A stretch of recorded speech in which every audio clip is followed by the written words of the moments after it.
formally open the meeting and thank you for attending. This meeting is different from most other Cabinet meetings in that this is a political report we are considering and the decisions made will be political decisions. You will notice that there's no officers present at this meeting and that this report was written by Cabinet members and not by Council officers. We've been requested by the WLJ to discuss this issue, and I've been advised that as leader of the WLJ, I must declare a personal interest and also declare that my son is the European officer at Torfaen, but that I can take part in the decision and vote. This applies also to the Deputy Leader as well in his role as Deputy Spokesperson for Finance and Resources at the WLJ. There is a varied understanding around the arguments for leaving or staying in Europe, and I think that the best way we should approach this is to ask Cabinet members to explain their individual views, preferably in relation to their disciplines, and then we'll move into a general discussion around the subject matter. The EU is the biggest single market in the world, allowing British businesses to reach 500 million potential customers. Almost half the UK's trade and foreign investment comes from the EU, supporting millions of UK jobs. EU funding supports improvement to UK infrastructure and helps regenerate deprived areas. European investment in research and development helps create the jobs of the future and support vital collaborative medical and technological breakthroughs. Right, turning now then to the report, I have to take you through this in the same way that other officers take you through the reports as they present them. So, the area affected is the county borough wide. The purpose of the report for Cabinet to consider the position on the forthcoming EU referendum, which has been held on the 23rd of June 2016. Voters across the UK will decide whether Britain should remain a member of the EU. The WLJ committee in its manifesto to campaign for the UK to remain a member of the EU. It was the view of the elected members that the benefits far outweighed any reservations there may be over continuing membership. A report on the EU referendum was agreed by local authority leaders at a meeting of the WLJ Coordinating Committee on the 24th of March. I think I ought to inform the committee that I wasn't present to that. As you know, I had a problem with my leg. This outlined the key reasons why continued membership is vital to Wales' interest and sought members' approval to a set of recommendations which were agreed. This included encouraging individual councils to discuss and promote their views on why their areas and their residents are best served by the UK's continued membership of the EU. The recommendations on this report is therefore that the Cabinet believes that the best interests of Torfaen lie in supporting the UK's continued membership of the European Union. The remainder of this report will now explain why we believe this to be the best interests of the councils, local communities and other residents. I'm going to take you through some of these figures. I have to do it because it's part of the report that went through the WLJ, and I need to say that these figures were provided to us by the Assembly, so they're official figures. So, under a number of headings, economy and prosperity, our membership of the EU means businesses and consumers benefit from free trade with European countries, increasing trade and creating job opportunities. Goods exported from Wales to EU countries are worth something like 5.8 billion a year. 585 firms in Wales are estimated to export to the EU and some 329 import from us. This includes many large local employers, particularly in the manufacturing section. Around 191,300 jobs in Wales are linked with the trade unions and the EU. Wales would be particularly hard hit by a vote to leave the EU, and it is second in the table in terms of the importance of goods exported to the EU for the local economy. This is equivalent to over 8% of Wales' economic value added. This is why major employees in Wales and the majority of SMEs support our membership of the EU. Funding-wise, Wales is a net beneficiary in EU membership. We get more money from the EU than we contribute towards membership, and the current programme period from 2014 to 2020, Wales will receive 1.8 billion under EU structural funds, leading to a total investment of €3.2 billion in our businesses, communities and infrastructure. These funds invest in transport, research and innovation, renewable energy, business competitiveness, regeneration, skills and employment, creating jobs and improving our communities. Wales also received €490 million from the EU under the Rural Development Plan, in addition to the €230 million paid to Welsh farming under the Common Agricultural Policy. Both Farmers Union for Wales and the National Farmers Union have therefore adopted strong positions in favour of continued EU membership. The funding that Wales receives from the EU under the structural funds and the CAP is a guaranteed investment over a 7-year period. There is no guarantee that such large financial support would continue if the UK left the EU. During 2014 to 2020, Wales can also apply to the EU for a number of large-scale themed funding projects and initiatives totalling £110 billion. These programmes provide support for research and development and innovation, supporting young people and improving the environment. These statistics, which I've just read out, and the ones that follow, have been given to us by the Welsh Government and show that in the period of EU Structural Fund programme from 2007 to 2013, in Torfaen alone, EU funds created 1,420 jobs, assisted 535 enterprises and created 430 enterprises, helped 3,900 people into work, helped 5,070 people into further learning, and helped local people obtain 16,445 qualifications. I'm nearly finished. Looking more widely in the South Wales region, 16,545 jobs were created, 39,445 people were helped into work, 6,585 enterprises were assisted, and 30,680 people were helped into further learning, gaining 118,995 qualifications. The other two aspects of this report deals with society and also with security. Now, I know that there are members that have got issues which they want to raise, and I think it's important that they have the opportunity to do so. And so I'm going to start by calling on Richard Clark to express his view on the issue. Richard? We could all sit around and wax lyrical on the benefits of the EU to our own particular areas, but today I'm going to concentrate on health and social care, and one of the fundamental principles of the Union is the freedom of movement, and in particularly where people of any nationality within the EU can move across borders, including British people joining the other 77 million people living within the EU. This is crucial for health and social services because 10% of health and social care in this country is provided by EU non-British citizens. Without it, the health service would grind to the halt, as opposed to the criticism UKIP make that it grinds to a halt because of immigrants.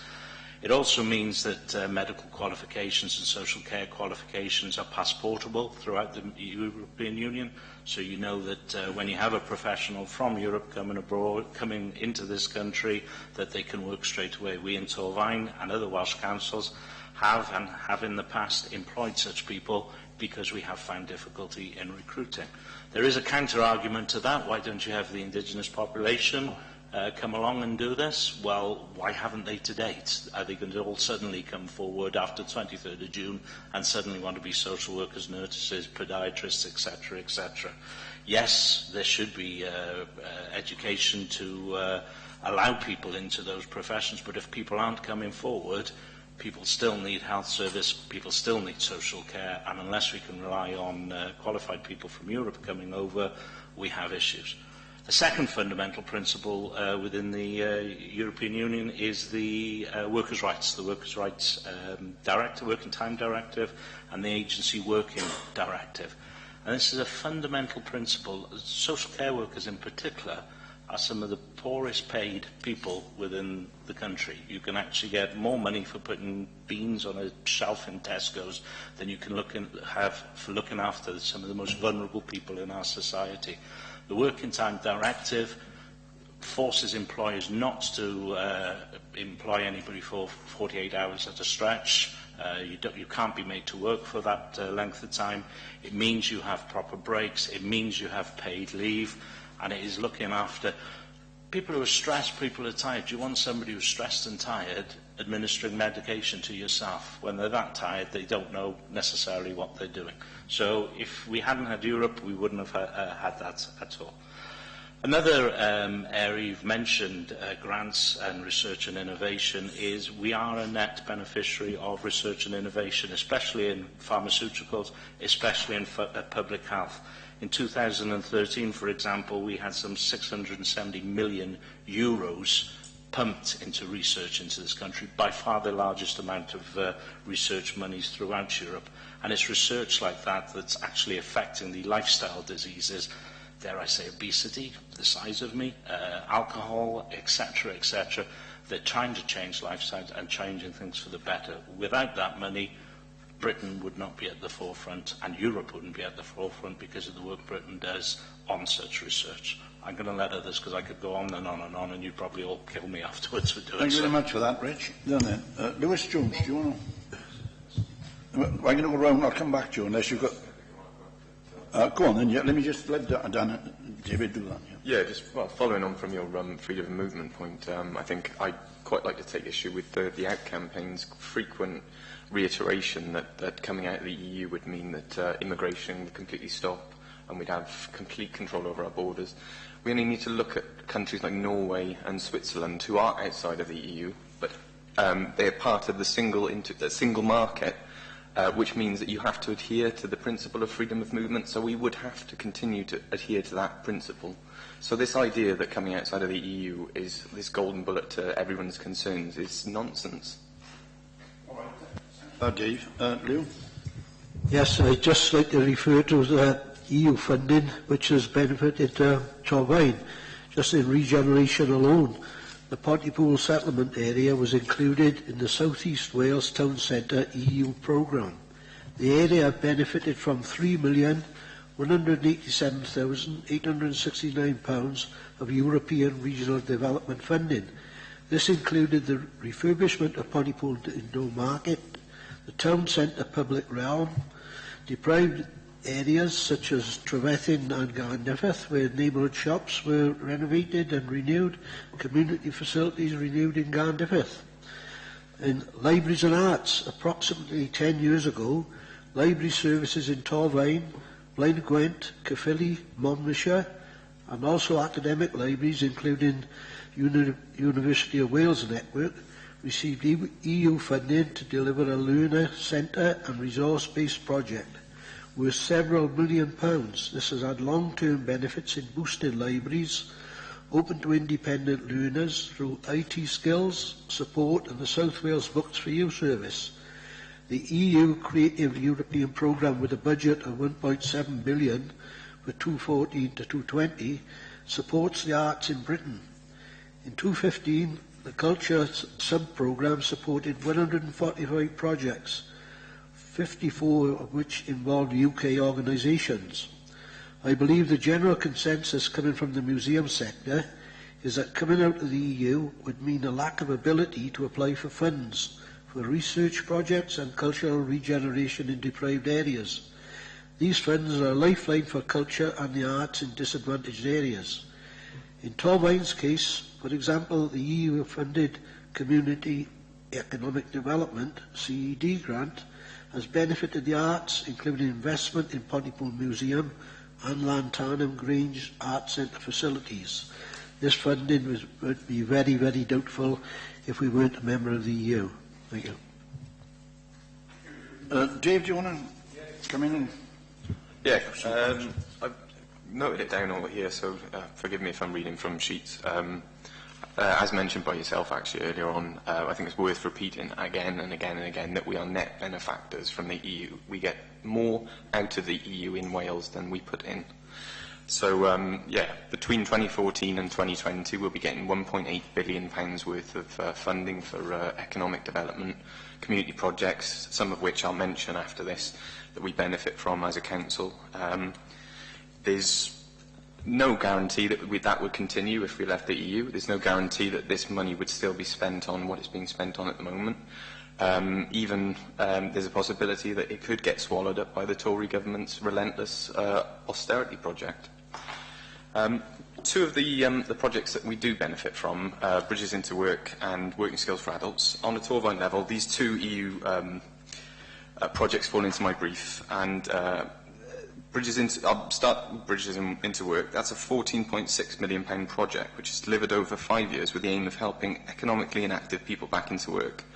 This project was an outstanding success with 8,800 participants, 4,300 of which gained a qualification, 1,000 of which entered or re-entered employment. So that's made a significant impact on the economic inactivity level in our area. So in conjunction with that, the Working Skills for Adults programme, a £5.5 million project which ran in conjunction with this Bridges into Work, that was aimed at upskilling people from who are currently in work, giving them the opportunity to gain new qualification, new skills, to be able to expand their possibilities of moving around in their area of work, or maybe even moving up in their existing employment.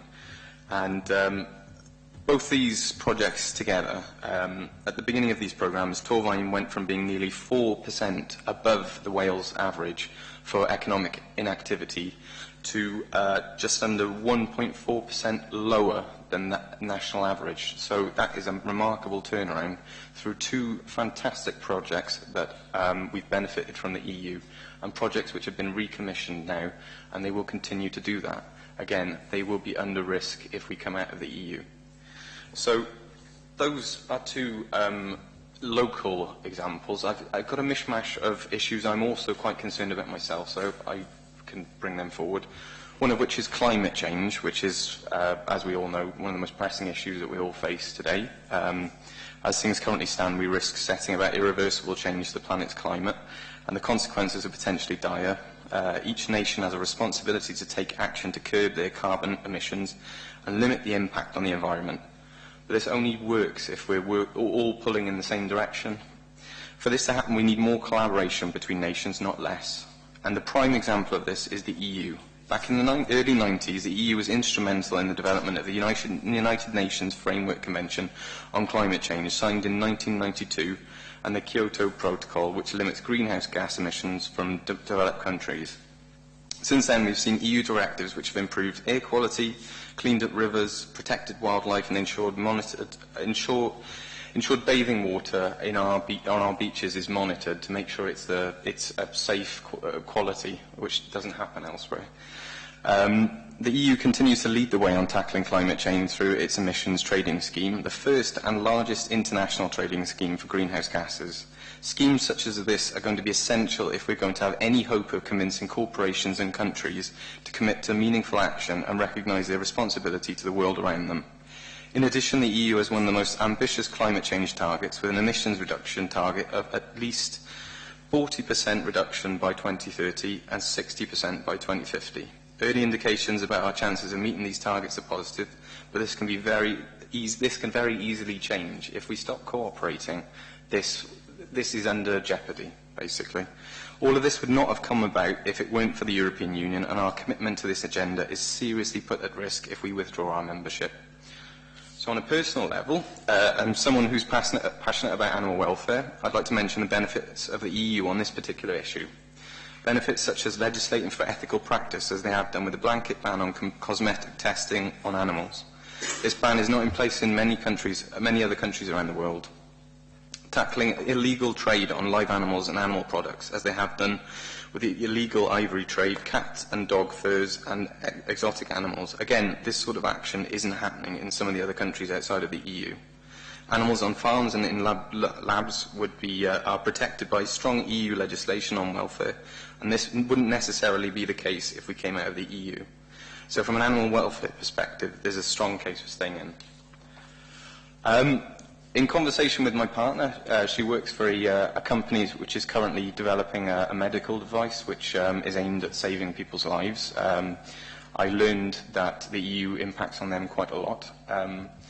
in addition to receiving funding to be doing that in the first place, they also benefit from a harmonisation of standards, which basically means that all the EU countries are working towards the same standards. So it's completely standardised. So that facilitates trading between countries. So if we want to sell a medical device that we've designed here in Britain over in, say, Greece, or vice versa, they know it's of a certain quality, certain standard, it works, it's safe, and likewise we know wherever it's coming from, whether it's Holland, Germany, France, Greece, anywhere in the EU, that it is to that standard and it is safe and we can trade.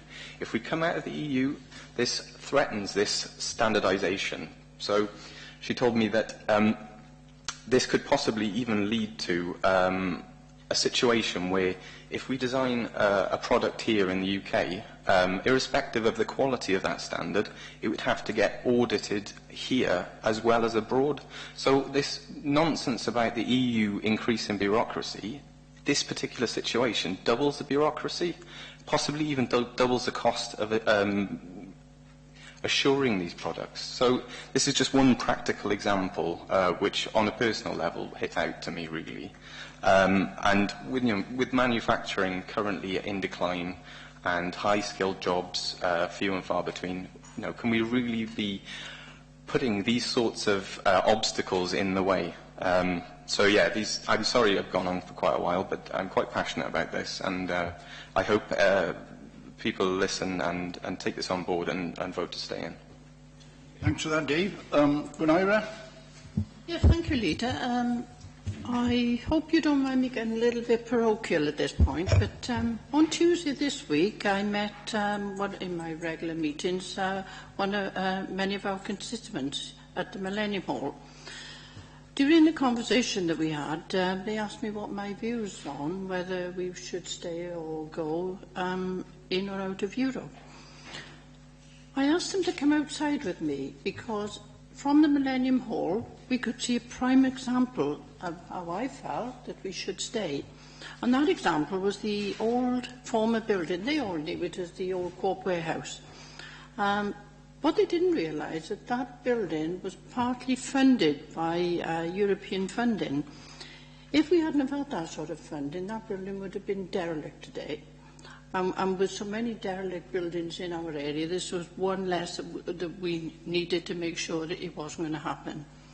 Without that funding, we could never have achieved that.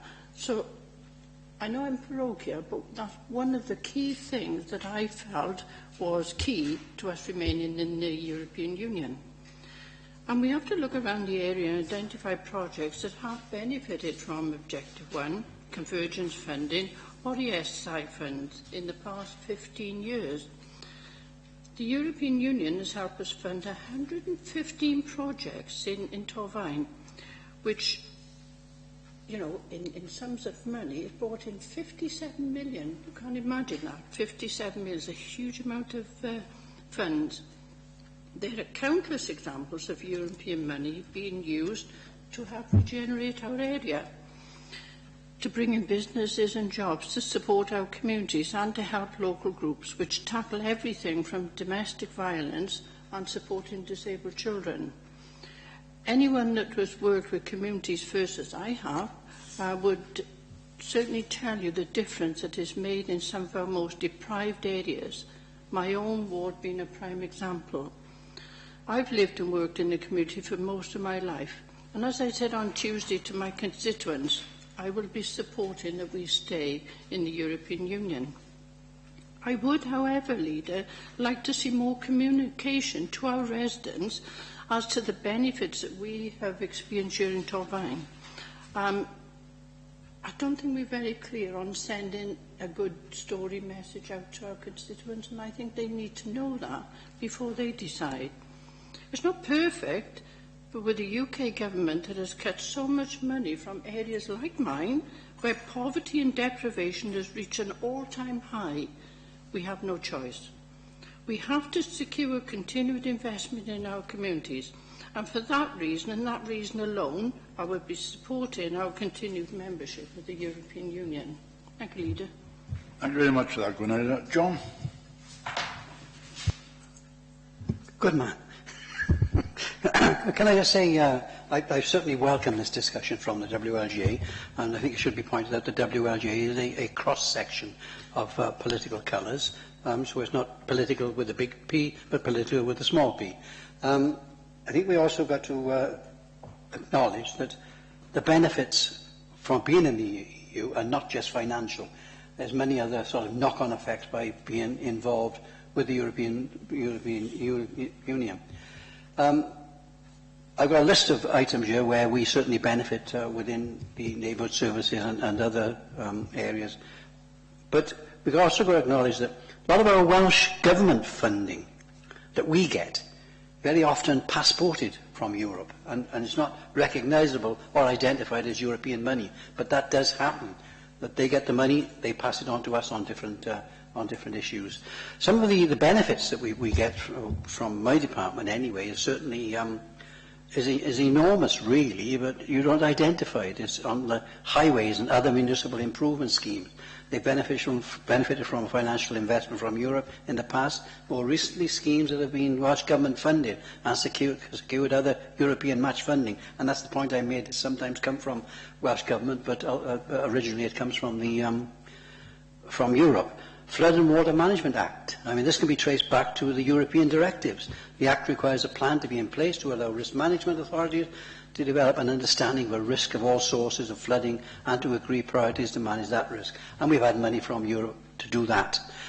On the European procurement initiatives, that allows us to advertise of works across a large area, which allows for commonality of practices. And that helps us in, particularly, if you take about waste management. We are restricted in this country on the number of companies who can actually do that sort of thing. And so we got a company in New Inn, who manages our site down there, is Spanish. And we've had French ones down there and all, and, like Viola. And so there is that movement of procurement. Wildlife protection via the European directives. We give a greater regard to European protected species. Energy, I'll be quick on these. Energy targets have been set for things such as renewables and CO2 emissions. There are EU directives on energy performance, clarification and carbon reduction.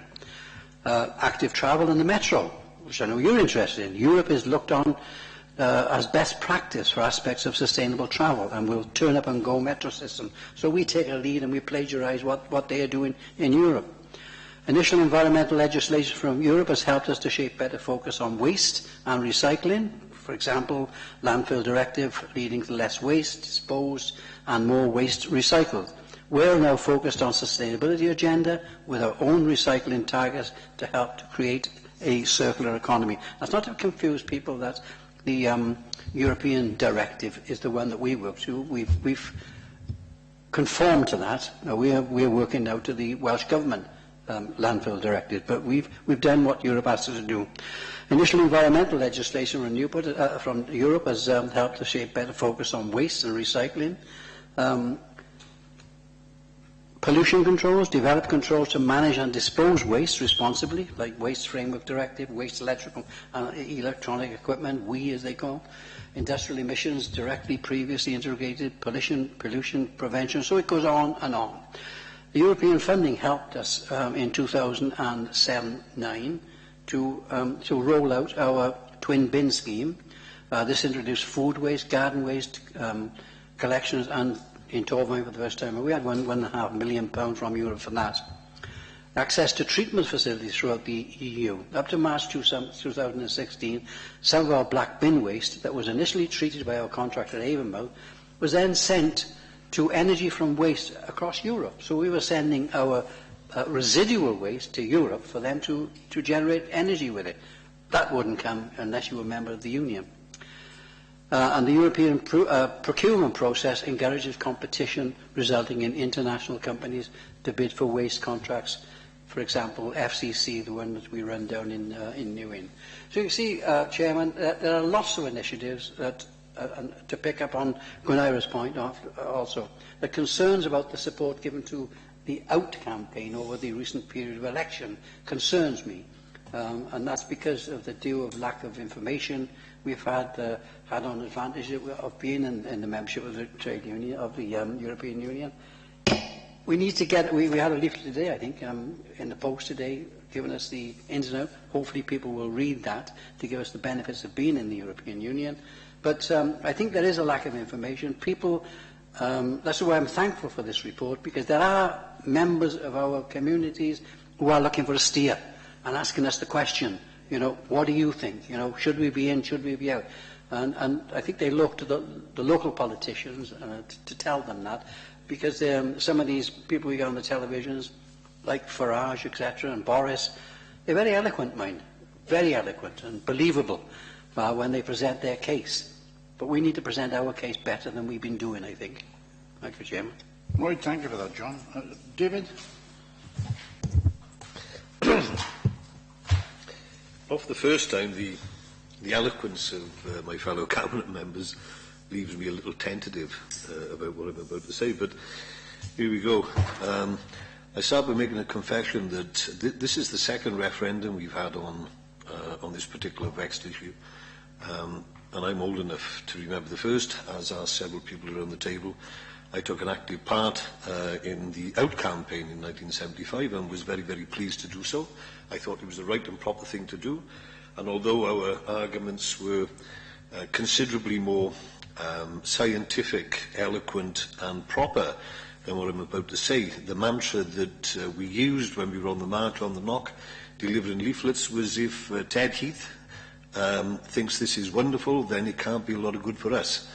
A lot has happened in the last 40 years. I've certainly changed my mind. And sometimes with difficulty, because it was hard for me to recognise the progress that the economic community had made from the beginnings in pre-1975, but certainly 1974-75 was when I first became exposed to it. And I don't think I need to justify myself to anybody for changing my mind. It's been a long process, but I think a justifiable one in terms of me making my mind up to stay in. I think there are considerable advantages to staying in that would turn into negatives in a big way if we came out. I'd like to concentrate for a while on my own particular brief. It's difficult to find a direct route between European funding on the one hand and education on the other hand, because people's perception of education, and understandably so, is of the headline numbers, the headline figures of education, you know, your key stage 4, key stage 5 and other key stages. But if you listen carefully, then there is a strong connection between the way in which we've been funded here in Torfaen, and in Wales as a whole, but Torfaen more particularly. We've had a variety of projects that have benefited learners, certainly in our borough. Torfaen has sometimes led on these projects, sometimes they're in partnership with other local authorities and or organisations. Either way, Europe has had an influential effect on increasing the value of our communities. Our education services has benefited to the tune of a little short of £8 million over previous years in either Objective 1 or Convergence money, and long may it rain. From small but very worthwhile projects enabling 14 to 19-year-olds to access vocational training, taster courses in places like Coleg Gwent and other facilities that provide vocational training. And this has whetted their appetites, and this is the whole idea behind the project, whet their appetites for further involvement in the educational process where perhaps that wasn't on the cards for them previously. Larger projects looking to reduce the numbers of 16-year-olds becoming economically inactive by providing a range of innovative pre-16 and post-16 initiatives, again with the view of getting people engaged and moving forward. Projects targeting economically inactive females and lone parents, assisting them to overcome a variety of barriers to their progress and in participation in the job market, thus giving them freedom of choice and other freedoms that they never had before. I'm sure that we all appreciate that lone parents, particularly female lone parents, find it incredibly difficult to engage in anything. But through these quasi-educational programmes, they can take advantage of that, and perhaps a whole new vista opens up before them. Other projects have aimed to provide a range of services to ensure a successful transition into employment for young people aged 14 to 25. And some of the beneficiaries here include those with a learning disability, those with an autistic spectrum disorder, and of course we mustn't minimise or forget the knock-on effect that this has on their families and carers, because it makes life that much easier for them as well.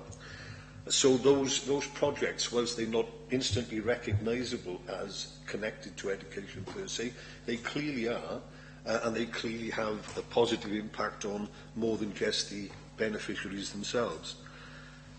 Initiatives also aimed at supporting learners at Key Stage 4 and Key Stage 5 with a view to enhancing their confidence, giving them resilience, raising their aspirations, and in order to progress further in education. Another project linked to this, in a sense, aiming to address issues around disengagement for kids at Key Stage 3. And in all of the schools in Torfaen, this project has allowed for an intervention at that level for that purpose, and this is all to good effect. The Borough has also received funding for an initiative promoting and supporting the well-being in terms of educational achievement of gypsy and traveller children. And I think it's worth mentioning at this stage that last August, when the Key Stage 4 results came out, that's GCSEs, in Westmont, the total raft of GCSE passes from A+ to A-star rather to C included 58 passes gained by gypsy or traveller kids. And that's a fantastic testament to the work being done by the people who are able to do this work as a consequence of funding either indirectly or directly. I've had some personal experience in dealing with ESF projects, because in a former life I managed several ESF projects with considerable amounts of money as the budget. In the main, it was dealing with ex-coal miners and more particularly ex-steel workers, because the steel industry was rolling down even then. The coal industry had already gone down the proverbial. And to see the benefits in short periods of time, like 3 months, 6 months, 9 months, not only in people being proud that they'd achieved some kind of certificate at the end of it, but more practical end results, that is, finding a job. Placement was at a high premium there. So at close hand and at first-hand experience, I've seen the benefits of European activity.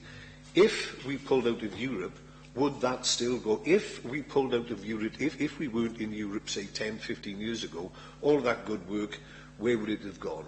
Would we have benefited those ex-miners, those ex-steel workers? I doubt it very, very much. There are successor programmes to my colleague here mentioned Bridges into Work, and another closely aligned project. Those projects will be taken up, Bridges into Work 2 or Son of Bridges into Work or whatever. I'm not going to comment on them, you've already said enough. So, all in all, I believe that staying in is, and I'm trying to be as objective and as clinical and rational as possible. And it's very, very difficult because I get very passionate about defending the European market, for the want of a better expression, because those people who would decry it, who would want to dismantle it, who would want to walk away from it, perhaps haven't seen the unrolling and unfolding of the benefits over the last 30, 40 years that some of us have. I'll finish by saying this, adding a little bit of levity.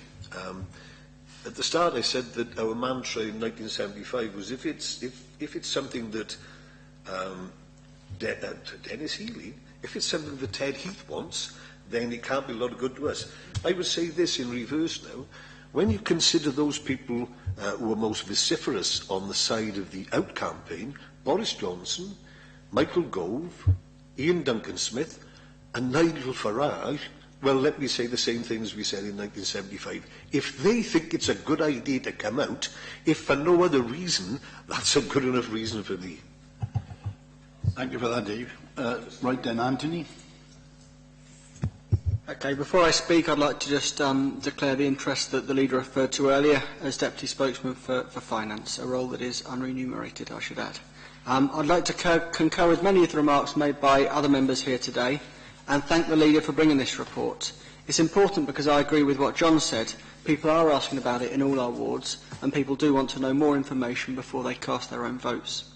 But before I give my own views, as a council, we're committed to partnership with our trade union colleagues, so it is right that I voice the opinions of unions in today's debate. Every major trade union, including Unison, the GMB and Unite, have decided that it's in the best interest of working people for us to remain in the EU.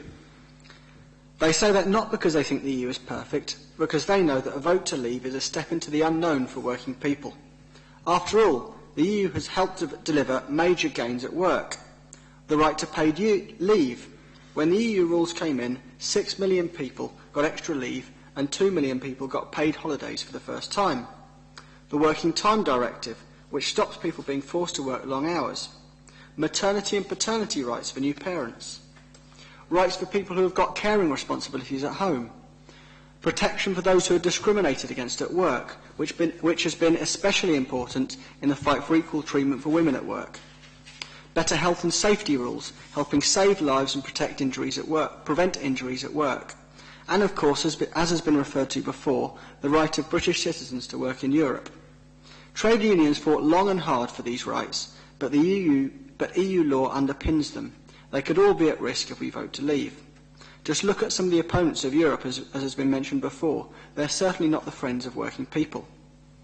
Most economists also agree that jobs and wages will be hit if we vote to leave due to the uncertainty that will be caused.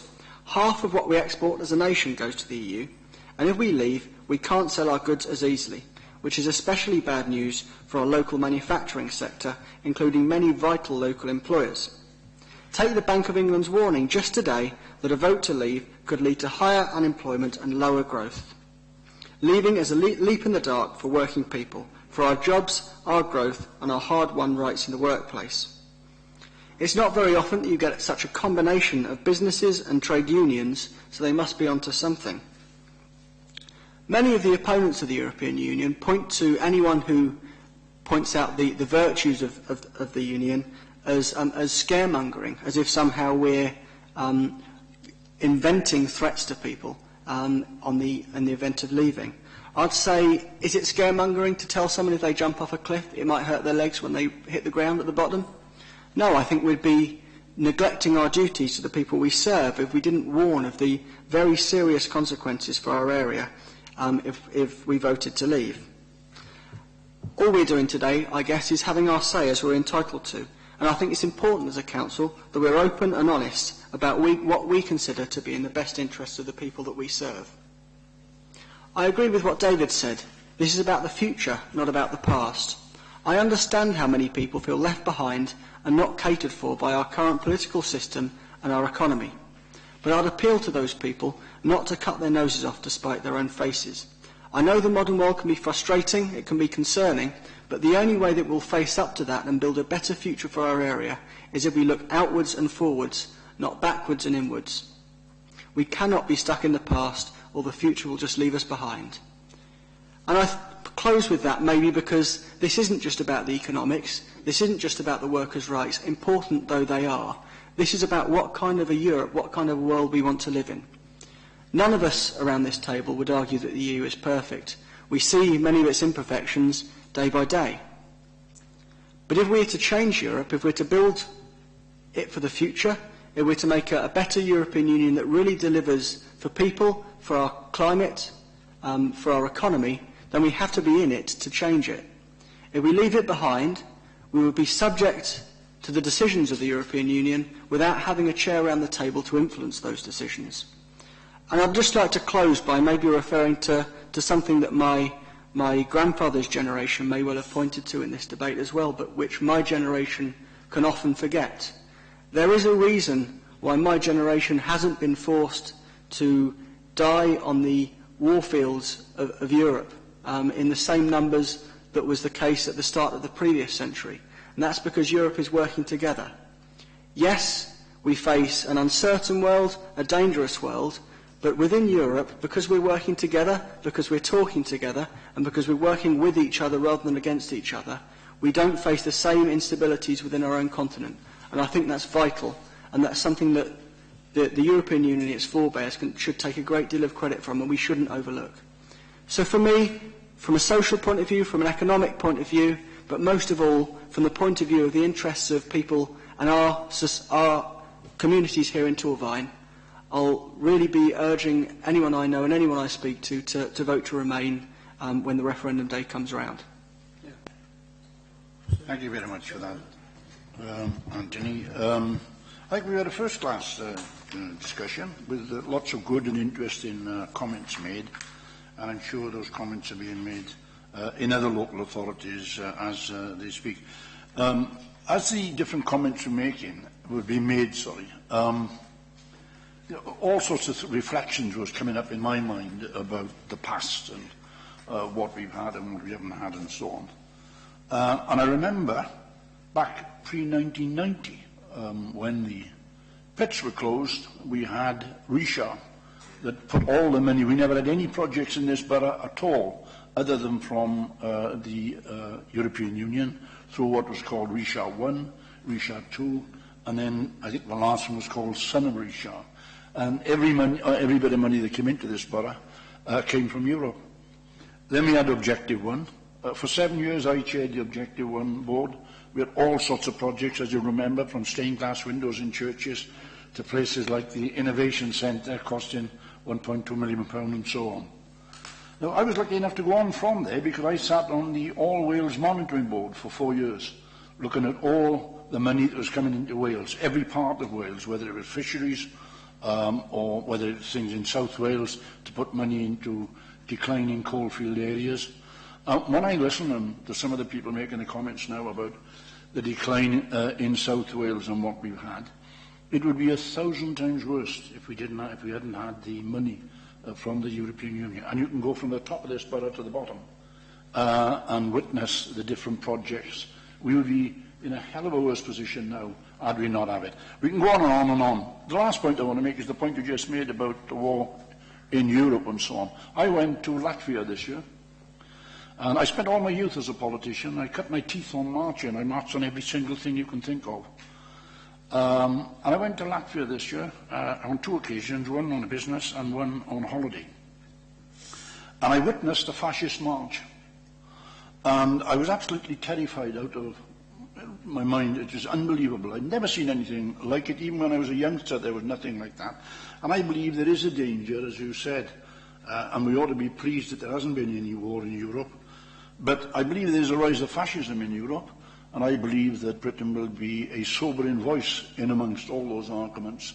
And for that's one of the reasons why I will be advising everybody that I know that we should stay in, because it has achieved its main objective, and that was peace in Europe.